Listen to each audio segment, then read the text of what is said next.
Hello दोस्तों, स्वागत है आपको एक और नई वीडियो में। तो चलिए आज हम लोग जना स्मॉल फाइनेंस बैंक के आईपीओ का रिव्यू करने वाले हैं। लेकिन उससे पहले अगर आप चैनल पर नए हैं तो कृपया इस चैनल को सब्सक्राइब जरूर कर लें ताकि आपको सारी अपडेट टाइम पे मिलती रहे। तो चलिए हम लोग वीडियो को स्टार्ट करते हैं और सबसे पहले देखते हैं कि इस वीडियो में हम लोग कौन कौन से पॉइंट को डिस्कस करने वाले हैं। तो देखिए, सबसे पहले हम लोग इस कंपनी के बारे में देखने वाले हैं कि ये कंपनी काम क्या करती है और इसका रेवेन्यू सोर्स क्या है। दूसरे नंबर पे हम कंपनी कुछ पीर ग्रुप के बारे में देखेंगे कि इसके जैसी मार्केट में और कौन कौन सी कंपनी है जो पहले से लिस्टेड है और उनका पास्ट रिकॉर्ड क्या है। तीसरे नंबर पे हम कंपनी कुछ फंडामेंटल के बारे में देखेंगे कि क्या है कंपनी फंडामेंटली स्ट्रांग है या फंडामेंटली वीक है। चौथे नंबर पे हम आईपीओ कुछ डिटेल के बारे में बात करेंगे कि ये आईपीओ कब से ओपन हो रही है और कब इसका लिस्टिंग डेट है। और पांचवें नंबर पे हम इस आईपीओ का जीएमपी देखने वाले हैं और जानेंगे इसका कंक्लूजन कि इसमें अप्लाई करना चाहिए या नहीं करना चाहिए। अप्लाई करे तो लिस्टिंग गेन के हिसाब से करे या लॉन्ग टर्म के हिसाब से अप्लाई करना चाहिए। तो कृपया वीडियो के अंत तक बने रहें और मेरा ये आपसे प्रॉमिस है कि इस वीडियो को देखने के बाद आपको इस आईपीओ से रिलेटेड कोई भी कंफ्यूजन नहीं रहेगी। तो चलिए वीडियो में आगे बढ़ते हैं और सबसे पहले देखते हैं इस कंपनी के बारे में। तो देखिए, ये कंपनी साल 2006 में इनकॉर्पोरेट हुई थी, यानी ये मार्केट में लगभग 18 साल से बनी हुई है। और हमें इस कंपनी के काम के बारे में ज़्यादा डेप्थ में जाने की कोई ज़रूरत नहीं है क्योंकि हम सब जानते हैं कि एनबीएफसी कंपनी का क्या काम है। लेकिन अगर फिर भी किसी को नहीं पता है तो ये कंपनी जनरली लोन देने का काम करती है, जैसे एमएसएमई लोन, हाउस लोन, आपके एफडी पे loan, bike loan, gold loan इत्यादि। वहीं कंपनी बहुत सारे अनसिक्योर्ड लोन भी देती है, यानी वैसा लोन जिसमें कंपनी आपसे बिना कुछ कोलेटरल लिए आपको लोन देती है, जैसे individual loan, micro business loan, agriculture loan, group loan. यानी अगर सिंपल भाषा में बात किया जाए तो ये एक स्मॉल फाइनेंस बैंक है जो केवल लोन देने का काम करती है। वहीं 22 स्टेट और 2 यूनियन टेरिटरीज में कंपनी का 754 ब्रांच है, यानी ये कंपनी लगभग पैन इंडिया में फैली हुई है। और ये कंपनी के लिए बहुत अच्छी बात है कि इसका रेवेन्यू किसी एक एरिया में कॉन्सेंट्रेटेड नहीं है। वहीं कंपनी के पास अभी तक 4.5 मिलियन से ज़्यादा का एक्टिव कस्टमर है। तो आई होप आपको एक कंपनी का काम सिंपल लैंग्वेज में पसंद आया होगा। अगर कंपनी का काम पसंद आया होगा तो कृपया इस वीडियो को एक लिंक जरूर दीजिए। तो चलिए अब हम लोग देख लेते हैं इस कंपनी के कुछ पीर ग्रुप के बारे में कि इसी के जैसी मार्केट में और कौन कौन सी कंपनी है जो पहले से लिस्टेड है। तो पहले नंबर पे सूर्योदय स्मॉल फाइनेंस बैंक, दूसरे नंबर पे क्रेडिट एक्सिस ग्रामीण लिमिटेड, तीसरे नंबर पे उज्जीवन स्मॉल फाइनेंस बैंक, चौथे नंबर पे उत्कर्ष स्मॉल फाइनेंस बैंक। और भी बहुत सारा कंपनी है जो मार्केट में पहले से लिस्टेड है, उनको देखने के लिए आप डिस्क्रिप्शन चेकआउट कर सकते हैं। और हम अगर इन चारों का पिछले 1 साल का रिटर्न देखते हैं तो पिछले 1 साल में ये हमें काफ़ी अच्छा खासा रिटर्न बना के दिए हैं।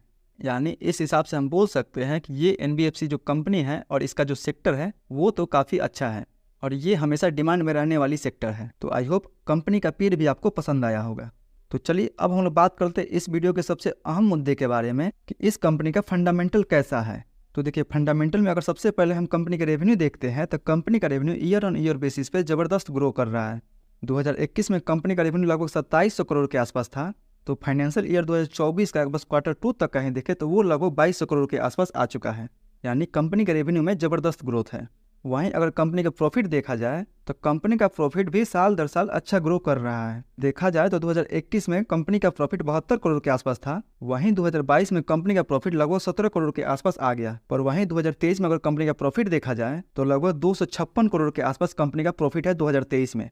लेकिन देखा जाए तो वहीं कंपनी का प्रॉफिट 2021 से 2022 के बीच में लगभग 4 गुना के आसपास गिर गया था। लेकिन वहीं 2022 से 2023 के बीच में कंपनी का प्रॉफिट लगभग 15 गुना से ऊपर इंक्रीज हुआ है। वहीं अगर फाइनेंशियल ईयर 24 का Q2 तक अगर कंपनी का प्रॉफिट देखते हैं तो वो लगभग 213 करोड़ के आसपास पहले ही पहुंच चुका है। और इसको देख के हम अनुमान लगा सकते हैं कि फाइनेंशियल ईयर 24 में कंपनी का प्रॉफिट लगभग 450 करोड़ के आसपास तक जा सकता है।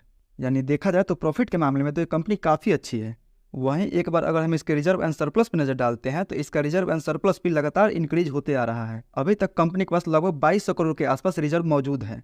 पर वहीं अगर इसके रिजर्व की तुलना में कंपनी का उधारी देखते हैं तो कंपनी का उधारी भी लगातार बढ़ रहा है। देखा जाए तो फाइनेंशियल ईयर 2023 से 2024 के बीच में कंपनी अपना उधारी जरूर कुछ कम की है, लेकिन फिर भी कंपनी के पास अभी 5300 करोड़ के आसपास उधारी पड़ा हुआ है। लेकिन देखा जाए तो इस सेक्टर में उधारी उतना मायने नहीं रखता है क्योंकि ये कंपनी का काम ही है पैसे को इधर से उधर करना। ये पैसा खुद लोन पे लेती है और लोन पे लेके ही इधर से उधर पैसा करके और बीच का जो मार्जिन होता है वो इनका प्रॉफिट होता है। तो इस सेक्टर में उधारी उतना मायने नहीं रखता है। वहीं अब इस कंपनी कुछ और इंडिकेटर के बारे में देख लेते हैं। तो ये लगभग 10 के पी पे मार्केट में लिस्ट होने जा रही है। यानी ये शेयर अपने इंडस्ट्री के पीई से तो सस्ता है, पर मार्केट में बहुत सारी इसी के जैसी सिमिलर कंपनी है जो अभी भी सिंगल डिजिट पे ट्रेड कर रही है। वहीं इसका डेट टू इक्विटी लगभग 3.5 का है। देखा जाए तो ये काफ़ी हाई है, लेकिन फिर भी ये उतना मैटर नहीं करता है। वहीं इसका रिटर्न ऑन इक्विटी लगभग 16% के आसपास है, और अर्निंग पर शेयर की बात की जाए तो वो भी लगभग 40 रुपये के आसपास है, जो कि काफ़ी अच्छा है। वहीं इसका रिटर्न ऑन नेटवर्थ भी लगभग 14% के आसपास है। यानी इन सब इंडिकेटर के माध्यम से अगर हम कंपनी का फंडामेंटल देखते हैं तो कंपनी का फंडामेंटल तो काफ़ी अच्छा लग रहा है। तो चलिए अब हम लोग इस आईपीओ कुछ डिटेल के बारे में देख लेते हैं। तो देखिए, ये आईपीओ 7 से 9 फरवरी तक खुला रहेगा। यानी देखा जाए तो 7 से 9 फरवरी तक 3 आईपीओ खुलने जा रहे हैं, और आपको अपना पैसा काफ़ी सोच समझ के लगाना है। उसके लिए आपको तीनों आईपीओ का रिव्यू देखना जरूरी है, और तीनों आईपीओ का रिव्यू आपको डिस्क्रिप्शन बॉक्स में मिल जाएगा, तो कृपया उन सब का भी रिव्यू जरूर चेक कर लें। वहीं अगर आईपीओ का प्राइस बैंड देखा जाए तो 393 रुपये से लेकर 414 रुपये के बीच में रखा गया है, और वहीं आईपीओ का जो टोटल साइज है वो लगभग 570 करोड़ के आसपास है, जिसमें से फ्रेश इशू 462 करोड़ के आसपास होगा।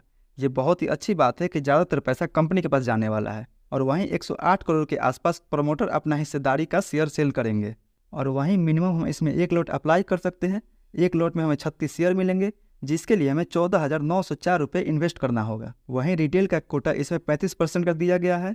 देखा जाए तो काफ़ी अच्छा खासा पैसा बनाने का मौका दिया गया है रिटेल को। और वहीं इसका अलॉटमेंट हमें केफ इंटेक की वेबसाइट पर देखने को मिल जाएगा 12 फरवरी को, और 14 फरवरी को इसका लिस्टिंग भी हमें देखने को मिल जाएगा। तो चलिए अब हम लोग देख लेते हैं कि ग्रे मार्केट में इसका क्या डिमांड चल रहा है। तो देखिए, ग्रे मार्केट में भी इस कंपनी का अभी ठीक ठाक डिमांड चल रहा है, लगभग 25 से 30% का। यानी अगर 30% के हिसाब से भी देखते हैं तो पर शेयर पे हमें 42 रुपये का प्रॉफिट बता रहा है। 36 शेयर का लॉट है, उस हिसाब से देखा जाए तो लगभग 1500 रुपये के आसपास प्रॉफिट मिल सकता है हमें पर लॉट पे। यानी देखा जाए तो अभी तक इसका जीएमपी ठीक ठाक ही चल रहा है। तो चलिए अब हम लोग देख लेते हैं इस आईपीओ कंक्लूजन क्या रहना चाहिए, इसमें अप्लाई करना चाहिए या नहीं करना चाहिए। तो चलिए हम लोग सबसे पहले बात कर लेते हैं कि क्या लिस्टिंग गेन के लिए इसमें हमें अप्लाई करना चाहिए या नहीं करना चाहिए। तो देखिए, 7 तारीख को एक साथ 3 आईपीओ आ रहा है, यानी हमें बहुत सोच समझ के जिसमें हमें ज़्यादा प्रॉफिट हो उसी में अप्लाई करना चाहिए। अगर लिस्टिंग गेन के लिए कर रहे हैं तो उसके लिए हमें पहले और दूसरे दिन का वेट करना चाहिए, और तीसरे दिन हमें जीएमपी और सब्सक्रिप्शन रेट देख कर ही इसमें अप्लाई करना चाहिए। और इन सब का अगर आपको लेटेस्ट जानकारी चाहिए तो उसके लिए आप हमारे व्हाट्सएप चैनल से जुड़ सकते हैं, जिसका लिंक डिस्क्रिप्शन में दिया गया है। तो अगर इसका जीएमपी अगर 20% से ऊपर हो तो ही इसमें अप्लाई किया जाए। तो चलिए अब हम लोग देख लेते हैं कि लॉन्ग टर्म के लिए आईपीओ कैसा रहने वाला है। तो देखिए, कंपनी का फंडामेंटल तो ठीक ठाक है, और कंपनी जिस सेक्टर से बिलोंग करती है वो भी काफ़ी अच्छी सेक्टर है, यानी काफ़ी डिमांड में रहने वाला सेक्टर है। और कंपनी का जिस तरह से प्रेजेंस है पूरे पैन इंडिया में, जो इस कंपनी को बाकियों के मुकाबले एक अलग एज देती है, तो हमें ये लॉन्ग टर्म में भी अच्छा खासा प्रॉफिट दे सकती है। तो ये तो था मेरा पूरा व्यू इस आईपीओ को लेके। आपका क्या राय है इस आईपीओ को लेके, और कौन कौन इसमें अप्लाई करने वाला है वो भी मुझे कमेंट बॉक्स में ज़रूर बताएं। तो आई होप आपको ये वीडियो पसंद आई होगी। वीडियो पसंद आई होगी तो अपने दोस्तों के साथ शेयर कीजिए, वीडियो को लाइक कीजिए, और जो भी आपका सवाल है वो हमसे कमेंट बॉक्स में ज़रूर पूछिए। मिलते हैं अगले वीडियो में, तब तक के लिए धन्यवाद।